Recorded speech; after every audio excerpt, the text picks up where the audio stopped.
जय श्री कृष्ण वैष्णवों, देश विदेश में निवास करने वाले मेरे प्यारे वैष्णव और मेरे खास युवा मित्र। अब पहले हमने उस दिन के वीडियो में हमने देखा कि अपने वल्लभ उन्होंने उनकी विद्वत्ता की सुगंध चारों ओर फैलने के कारण उन्होंने सभी से चर्चा करना, सभी विद्वानों से चर्चा करना उनके लिए असंभव था। इसलिए उन्होंने पत्रावलंबन नाम का पहला ग्रंथ लिखा और वह काशी विश्वनाथ के मंदिर के प्रवेश द्वार पर चिपका दिया, जिसके कारण जिसकी भी कोई शंका थी वह पढ़ के उसका निरसन होता था।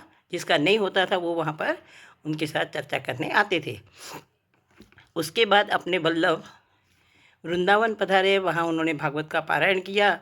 और एक दिन जब वे वृंदावन से गोकुल पधारे और यमुना जी के घाट पर खड़े थे, तो उस समय उन्होंने अपने अंतरंग शिष्य जो थे दामोदर दास हरसानी, जिनको वे दमला के नाम से जानते थे, कि दमला यहाँ पर गोविंद घाट कौन सा है और ठाकुरानी घाट कौन सा है।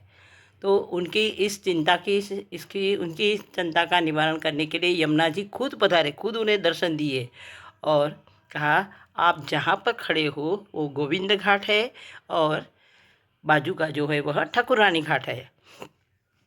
और फिर महारानी जी का दैदीप्यमान सा स्वरूप देखकर अपने वल्लभ के मुख से उनकी स्तुति के स्वरूप में यमुनाष्टक की रचना हुई और वही हमारे यमुनाष्टक स्तोत्र। उसके बाद में एक दिन मध्य रात्रि को जब सारे लोग गहरी नींद में सोए हुए रहते, तो ऐसे समय अपने वल्लभ सोच रहे थे कि प्रभु ने मुझे यहाँ देवी जीवों के उद्धार करने के लिए भेजा हुआ है, पर प्रभु तो निर्दोष है और दैवी जीव जो भी है वो सभी अपने जीव जो है वो सभी सदोष है। तो सदोष और निर्दोष का मिलन कैसे किया जाए। जिस समय लोग सोए हुए रहते हैं और ये दुनिया की चिंता करने वाले एकमेव अपने ही पुष्टि मार्ग में ही ऐसे व्यक्ति है, ऐसे ही अपने प्रभु है कि जो ये कार्य लौकिक जीव तो नहीं कर सकता हमारे समान, ये अलौकिक जीव का ही काम है। तो हमारे प्रभु वल्लभ सभी से अलौकिक ही है, ये हम मान्य कर सकते हैं। प्रभु ने उनसे कहा, वल्लभ, प्रभु ने दर्शन दिए उस समय प्रत्यक्ष से उनकी चिंता को देखकर और कहा, वल्लभ तुम चिंता मत करो, मैं तुम्हें एक गद्य मंत्र देता हूँ जिसे हम ब्रह्म संबंध मंत्र कहते हैं, उसे गद्य मंत्र के नाम से भी जाना जाता है।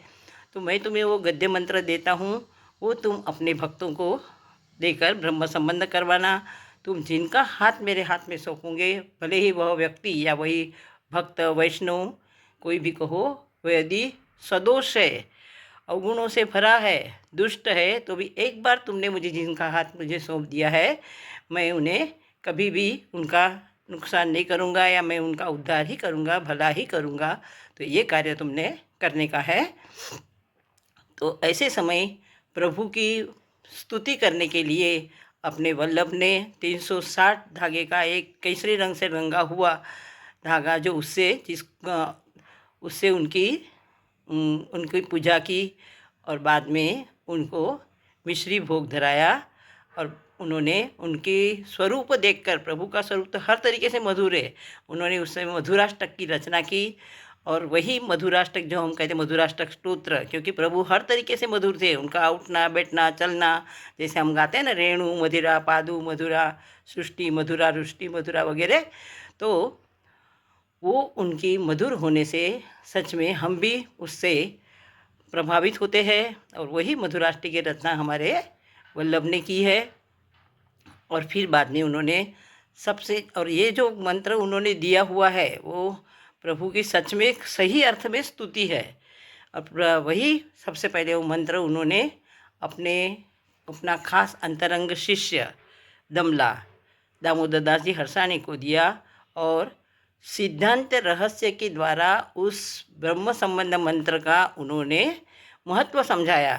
तो वही हमारा और सिद्धांत रहस्य ने प्रभु ने जिस प्रकार से, और ये श्रावण शुद्ध एकादशी जिसको हम पवित्र एकादशी के नाम से जानते हैं, उसी दिन ये मंत्र का और उसी दिन यह मंत्र दिया गया, वही हमारी पुष्टि मार्ग की स्थापना का दिन, प्राकट्य का दिन माना जाता है। तो फिर बाद में उन्होंने उस ग्रंथ की रचना जो दमला को बताते समय अपना सिद्धांत रहस्य में प्रभु ने जिस प्रकार से बताया था उसी प्रकार से उन्होंने उसमें सिद्धांत रहस्य द्वारा वह उन्हें दमला को समझाया। वही हमारा सिद्धांत रहस्य नाम का स्तोत्र और वही उनका ग्रंथ। तो इस प्रकार से हमने उनको पत्रावलंबन, यमुनाष्टकम, मधुराष्टकम, सिद्धांत रहस्य नाम की ग्रंथों की रचना का पारायण किया। अब इसके बाद में अपने श्रीनाथ जी ने उनको आज्ञा की कि वल्लभ, तुम गिरिराज जी आप पधार के मुझे पाठ पर बैठाओ, यानी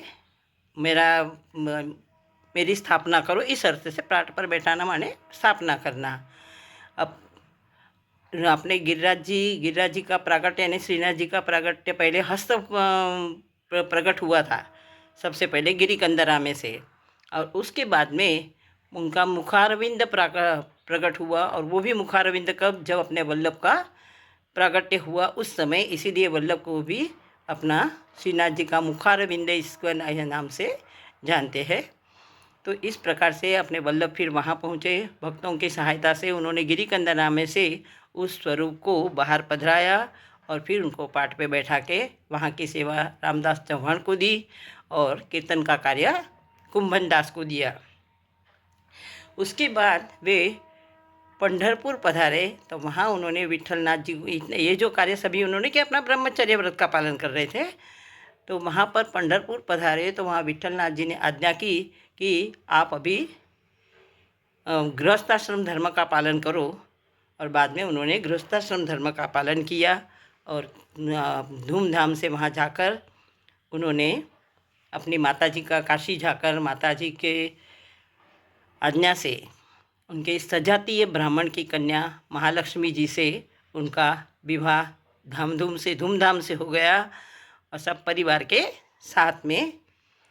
और बाद में एक बार जब वे वहाँ से वहाँ पधारे थे तो कृष्णदास राय जो थे राजा, उन्होंने उनके यहाँ पर वाद विवाद स्पर्धा थी और वह वाद विवाद स्पर्धा 28 दिन तक चली। तो वहाँ भी वाद विवाद करते अपने वल्लभ को आमंत्रण दिया था तो वल्लभ भी वहाँ गए। वहाँ उन्होंने 28 दिन की वह जो वाद विवाद स्पर्धा थी वो जीत हासिल की और वहाँ उन्होंने मायावाद का खंडन किया, ब्रह्मवाद का मंडन किया, मैंने अपने मन से ब्रह्मवाद सिद्ध किया। तो वहाँ उन्होंने कृष्णदास राय ने उन्हें आचार्य की पदवी दी और बाद में बाकी विद्वानों के साथ उनकी चर्चा होने से बाकी विद्वान ने भी उनकी बात को मान्य कर लिया और उन्होंने जो अपनी चर्चा का विषय रखा था उसको शुद्धाद्वैत नाम से पहचान दी, शुद्धाद्वैत नाम दिया। और उन्होंने अखिल भूमंडलाचार्य की पदवी सभी विद्वानों ने मिलकर दी। उसके बाद में कृष्णदास राय ने उन्हें सोना मोहर दी, तो वो सोना मोहरें भी उन्होंने उसका स्वीकार नहीं किया। वो उन्हें दमला के हाथ में दी और कहा कि तुम इसके श्रीनाथ जी का नूपुर बनाना और बाकी की जो सोना मोहरें वहाँ तुम पंढरपुर में विट्ठलनाथ जी के आभूषण बनाना।